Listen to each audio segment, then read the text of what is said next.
بلوچستان کے شہر نصیر آباد سے ہمارے گدروشیا پوائنٹ کے نمائندہ ریاض احمد کی رپورٹ کے مطابق ڈپٹی کمشنر نصیر آباد وریندر لال نے RHC منجوشوری کا اچانک دورہ کیا۔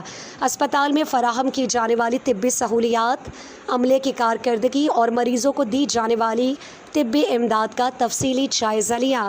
دورے کے دوران انہوں نے اسپتال کے مختلف وارڈز کا معائنہ کیا اور زیر علاج مریضوں سے ملاقات کر کے آگاہی حاصل کی۔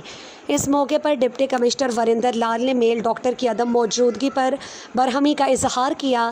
دورے کے دوران LHV نے ڈپٹی کمشنر کو بریفنگ دیتے ہوئے بتایا کہ گزشتہ ماہ مئی کے دوران RHC منجوشوری میں مجموعی طور پر 157 زچگیاں کامیابی سے کروائی گئیں اور خواتین کو بہتر طبی سہولیات فراہم کی گئیں۔ ڈپٹی کمشنر نے کہا کہ دیہی علاقوں میں صحت کی بہتر سہولیات کی فراہمی قابل تحسین اقدام ہے۔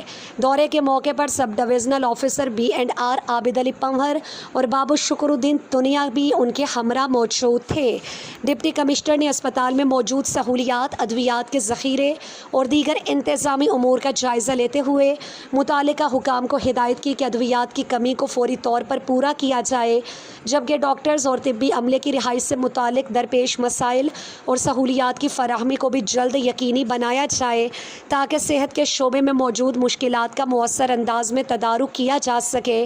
ڈپٹی کمشنر وریندر لال نے کہا کہ RHC منجوشوری وسیع دیہی علاقوں کے عوام کو طبی سہولیات فراہم کرنے والا ایک اہم مرکز ہے اور یہاں آنے والے مریضوں کو ہر ممکن بہتر علاج معالجے کی سہولیات مہیا کرنا انتظامیہ کی اولین ترجیح ہے۔